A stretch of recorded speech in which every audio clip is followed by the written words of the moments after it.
magandang hapon po sa atin lahat mga kaibigan. So nandito po kami sa dagat ng Bagasbas Daet. Ayan, sa White Sand. Ayan, so mayroon po ako ipapakita sa inyong puno mamaya, no? Hulaan nyo po kung ano itong puno at may bunga, napakaganda po bunga. Ayan, so banding with family, ano? So ayan. So tara, tingnan natin mga kaibigan. Let's go. Ito po ang sinasabi ko sa inyo mga kaibigan, no? Itong punong ito. Malapit po ito sa dagat. Ayan ang dagat.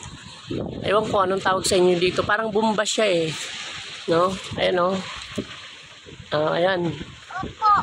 Oh, diba? Parang pasabog siya eh. Diba sa pelikula takot yan ng ahas, anaconda.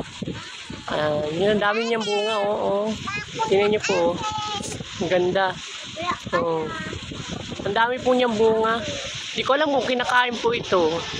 Wala akong alam dito kung kinakain ito. Ayan, ayan. So, di ako pwede umakyat. Tingnan ko nga kung makakakit ako. Ayan o. Ganda niya.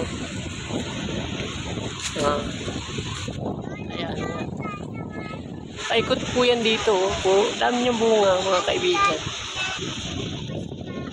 Ayan.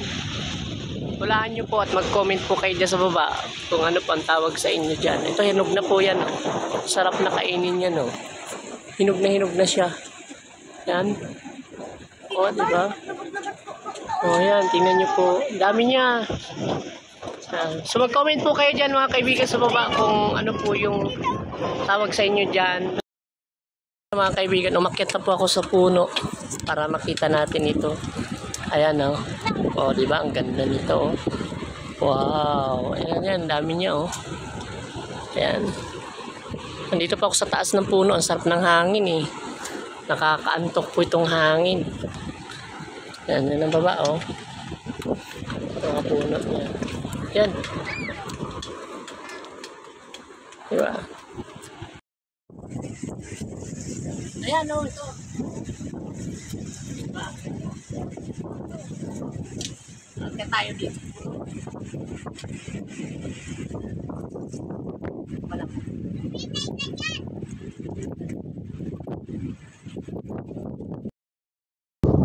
Ganda. Napakaganda po dito. Sa Bagasbas Daet.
Okay lang.